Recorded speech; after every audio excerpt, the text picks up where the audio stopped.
Redeemed, how I love to proclaim it, redeemed by the blood of the Lamb, redeemed through His infinite mercy, His child and forever I am. Redeemed, redeemed, redeemed by the blood of the Lamb, redeemed, redeemed, His child and forever I am. His child and forever I am. The Church of Christ in Canada welcomes you to Key to the Kingdom. Today's lesson is entitled, Therefore Prepare. You know, we are greatly blessed by having the opportunity to come into your home by way of television. You know, we live in a time in society when we're able to talk to people around the world instantaneously through various means like television. It's amazing, isn't it? A few years ago, if something happened on the other side of the world, it would be a few days before you would hear about it. I remember several years ago preaching in a meeting in Labrador, in Goose Bay. And at that time, this would have been back in the 70s, at that time, the CBC television news that we saw on Thursday night, for example, was actually the broadcast from Wednesday night. But we didn't see it on Wednesday night. We saw it the next night. It was kind of interesting because you'd listen to the radio news in the morning and you'd hear about how something had worked out. And then that night on television, you'd see how it all started. So it was kind of interesting. But now, you know, just instantaneously, we can know of stuff that's going on. So it's a great blessing. And it's a great blessing for us to be able to use television to come into your home. And we appreciate the fact that you've opened your home to us this morning.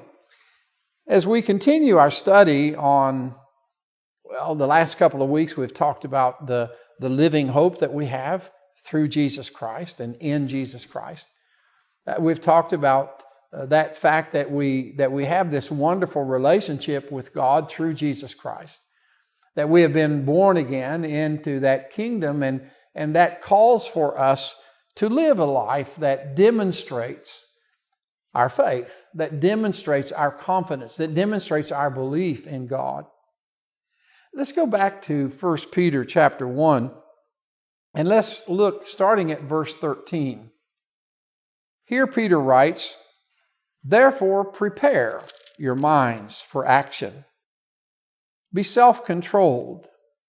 Set your hope fully on the grace to be given you when Jesus Christ is revealed. As obedient children, do not conform to the evil desires you had when you lived in ignorance. But, just as He who called you is holy, so be holy in all you do. For it is written, be holy, because I am holy." Now in this text, in the translation, the NIV that we're using, it says, prepare your minds for action. Literally, this is translated, or could be translated, gird up or gather up your mind. In other words, get it in control of it, you know. Get a hold of it so that you direct the way you want to think. Here it's applied to the mind being held in constant preparation. You know, be prepared. Or as the text says, therefore prepare your minds. Therefore what? Well, the things that we've been talking about. The fact that we have this glorious, this wonderful hope, this living hope through Jesus Christ to give us joy and so forth. That we have this wonderful salvation that has been provided for us through Jesus Christ. Because of that, he says, gird up your mind for action. Now, based on the Eastern custom when they had occasion to exert themselves, such as going on a journey or running or something like that, they would bind up their long flowing garments by a belt or a girdle about their hips. Let's go back to Exodus. Exodus chapter 12. And note the statement that's made there in this regard concerning girding up. Chapter 12, let's look at verse 11, okay? Chapter 12, verse 11. Here this is at the time when the people are getting ready to leave Egypt. This is at the Passover. And they're to be ready to go. And so he says, verse 11, "This is how you are to eat it," that is the Passover meal, "with your cloak tucked into your belt, your sandals on your feet, and your staff in your hand. Eat it in haste. It is the Lord's Passover." So here, this idea of girding up or binding up has to do with having your cloak, your long flowing cloak tucked up so you can move out and not be hindered by it in any way. It's interesting in 1 Kings chapter 18 where we read of the battle between Elijah and the prophets of Baal. After this is over, after the battle is over between him and the prophets of Baal, it hasn't rained for several years, and now there's going to come rain. And so he tells his servants to get into town and let the king know. And then in 1 Kings 18:46 says that Elijah got up, girded himself, or in other words, bound up his flowing robes, and ran to the city and in fact beat the guy on the chariot. In Peter's time, the common attire was a garment that reached to the ankles, if not at least to the knees, and had to be tucked into the belt or waist when engaged in physical labor. Today, we might use the expression, roll up your shirt sleeves, or roll up the shirt sleeves of your mind. In other words, get ready. Get ready. In view of what God has done for us, we need to get serious about getting to work for Him. That's what Peter's saying. Peter's saying, since God has provided for us through His Son this living hope, this wonderful hope of eternity in heaven, and since we have experienced this being born again and look in anticipation for the blessing, the full blessing of God that comes at the end of this life, then we need to get busy. We need to get serious about getting the work done for Him that we need to do. He says that we need to be self-controlled. This same idea is repeated. Go over in 1 Peter to chapter 4, and in verse 7, Peter here says, "The end of all things is near. Therefore be clear-minded and self-controlled so that you can pray." Interesting. He says, because these things are happened, be self-controlled, be clear-minded, so you can pray. Go on to chapter 5, and here in verse 8, he says, be self-controlled and alert. Your enemy, the devil, prowls around like a roaring lion looking for someone to devour. Here again, be self-controlled. Here he adds, though, be alert. What's that mean? Well, it means be awake. Keep your eyes open. Understand that this kind of thing is going to happen. We can never, if we're going to successfully live the Christian life, we can never let our guard down, because once we do, Satan will take advantage of us. We have to always be alert, watching for him, and understanding that he is trying to destroy us. Now, this idea or this statement of being self-controlled often means something about refraining from drunkenness. But in the New Testament, it's used in a figurative sense to mean being free from excess, from passion, from rashness, and so forth. The call here is for a well-balanced, self-controlled lifestyle. Now, go back again to 1 Peter chapter 4 and look at verse 3. 1 Peter 4, verse 3, to see what some of these people had been like. He says, well, in fact, let's start at verse 1 of chapter 4. He says, therefore, since Christ suffered in his body, arm yourselves also with the same attitude, because he who has suffered in his body is done with sin. As a result, he does not live the rest of his earthly life for evil human desires, but rather for the will of God. For you have spent enough time in the past doing what pagans choose to do, living in debauchery, lust, drunkenness, orgies, carousing, and detestable idolatry. That's the way some of them had lived. This is the kind of lifestyle that they had experienced.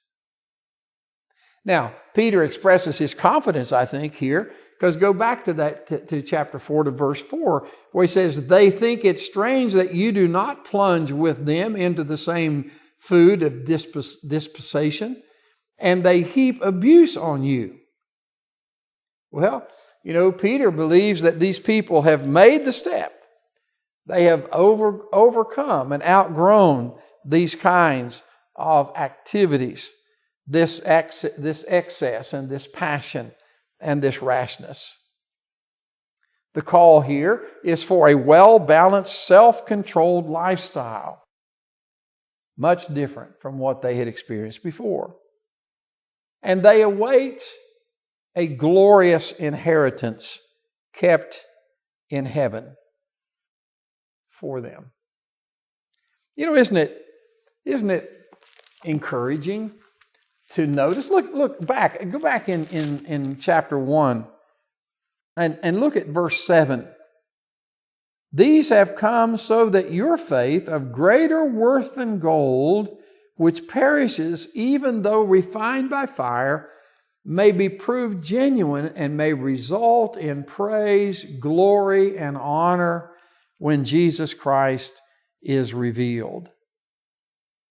This glorious hope of inheritance that we have. Go down to verse 13 of chapter 1.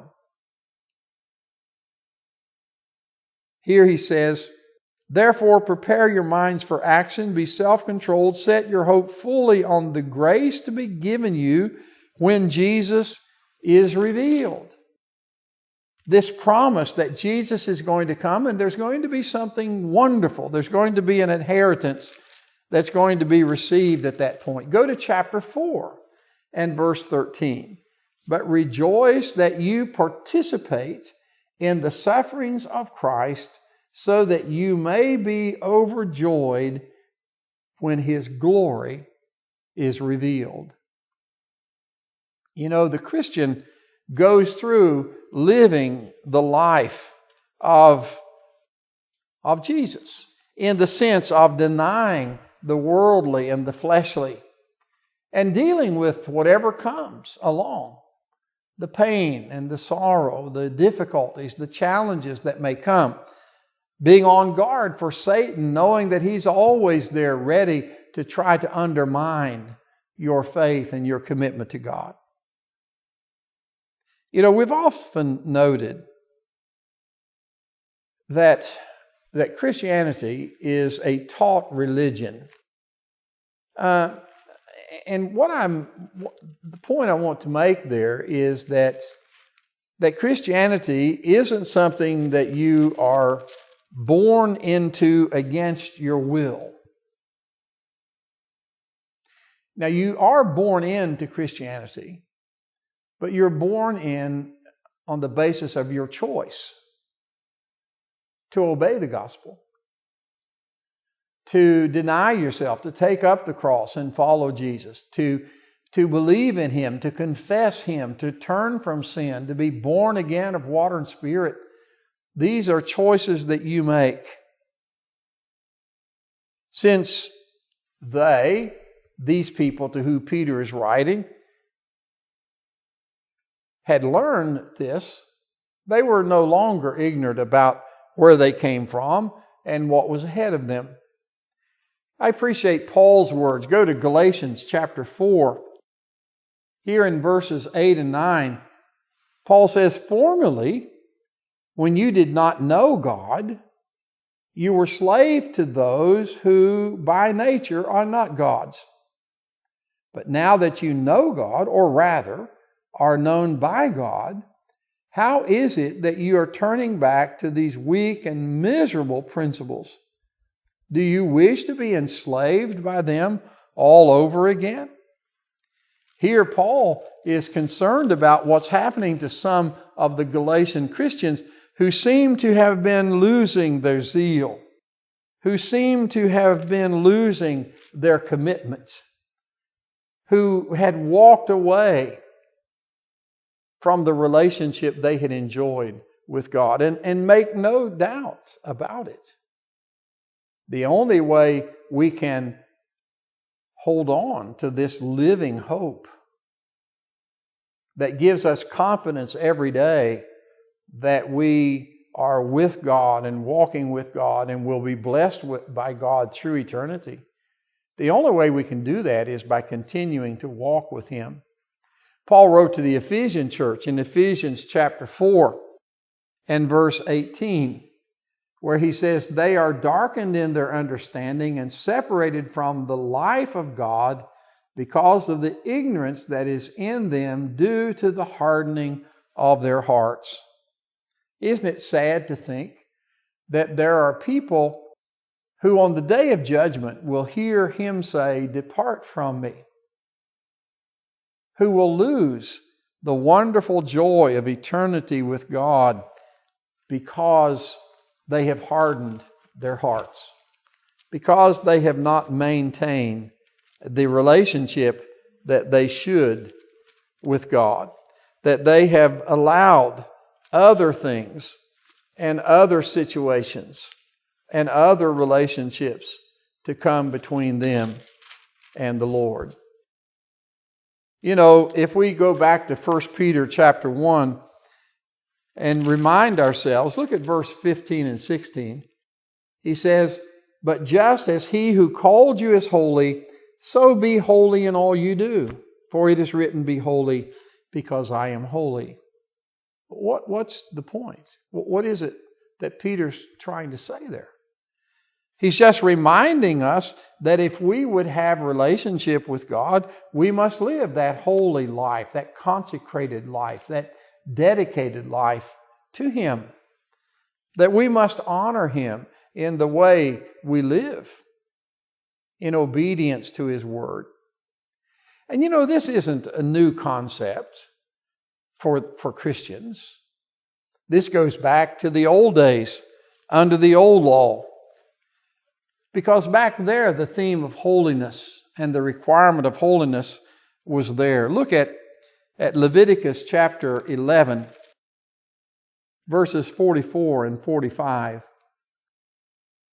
Here, Moses writing says, "I am the Lord your God. Consecrate yourselves and be holy, because I am holy." He's writing the words of God.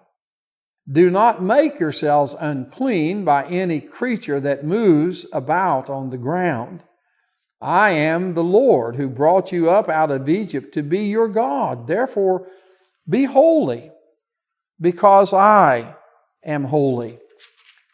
God is calling for His people here in the Old Testament to be holy people, to be set apart people, to be sanctified people, to be people who do not take part in the enjoying of the physical, earthly, sinful things, but rather honors God in holy and upright living. On over in chapter 19 of Leviticus, verse 2, he says, "Speak to the entire assembly of Israel and say to them, be holy, because I, the Lord your God, am holy." And then go on to chapter 20, verse 7. "Consecrate yourselves and be holy, because I am the Lord your God." And then in verse 26 of that same chapter, he says, "You are to be holy to me, because I, the Lord, am holy, and I have set you apart from the nations to be my own." You know, I appreciate the comment that's made here in Leviticus 20 and verse 7, which emphasizes the need to consecrate yourself. To understand that holiness, that godly living, isn't something that just happens. It is something you determine to do. It is something you consecrate yourself to have happen. Christians are to imitate the Father by focusing on the moral and spiritual aspects of holy living. The goal must be for absolute purity of thought and action. Now, when I think about that, I think about the fact that, in a way, our efforts will be pretty pitiful. We're human, and because we're human, we fail. But our efforts need to be there just the same. And we need to consecrate ourselves and reconsecrate ourselves and rededicate ourselves to living that consecrated life. The call to holiness is a basic part of Peter's letter as he calls the people to come in to relationship with God. Consider the description of Christians as Peter gives. 1 Peter chapter 2, begin reading at verse 4. Here he says, "As you come to him, the living stone, rejected by men, but chosen by God and precious to him." Now, who is that? Well, that's Jesus. Jesus was the chief cornerstone that was rejected by the world. He said, "As you come to him," verse 5, "you also, like living stones, are being built into a spiritual house to be a holy priesthood, offering spiritual gifts acceptable to God through Jesus Christ. For in Scripture it says, 'See, I lay a stone in Zion, a chosen and precious cornerstone, and the one who trusts in him will never be put to shame.' Now to you who believe, this stone is precious, but to those who do not believe, the stone the builders rejected has become the capstone, and a stone that causes men to stumble, and a rock that makes them fall. They stumble because they disobey the message, which is also what they were destined for. But you are a chosen people, a royal priesthood, a holy nation, a people belonging to God, that you may declare the praises of him who called you out of darkness into his wonderful light. Once you were not a people, but now you are the people of God. Once you had not received mercy, but now you have received mercy." Understand, then, that as God's people, we are called to be that royal priesthood, that holy nation, that people belonging to God. But again, it's a choice that you make and I make to be the people of God. It's the choice that we make to honor Him in our life and to live for Him and to bring glory to Him. Just as He who called us is holy, we are called to be holy. That means we study to know God's will, and we commit ourselves to living according to His direction. If we would be holy, we would strive to be like the Father. And we know what that is because we see it in Jesus. May we obey God's word, become His child, and consecrate Him in our life as we live for Him and spread the aroma of Christ each day of our life. The Apostle Paul wrote to Timothy in 2 Timothy chapter 2, verse 15. He said, "Do your best to present yourself to God as one approved, a workman who does not need to be ashamed, and who correctly handles the word of truth." Paul understood the word of truth, of course, to be the word of God.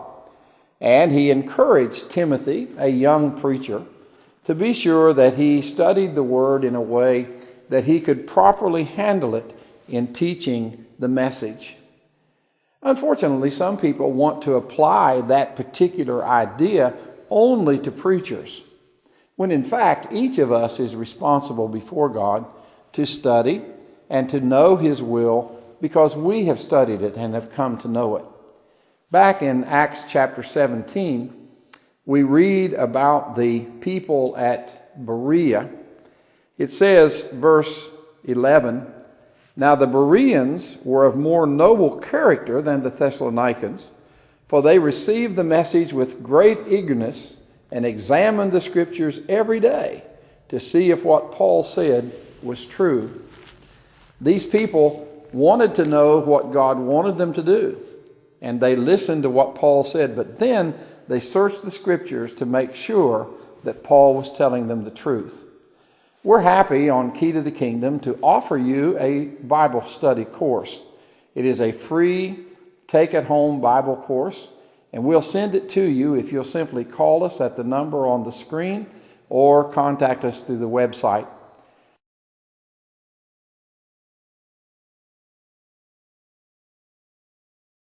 Reading now I love to proclaim is redeemed by the blood of the Lamb.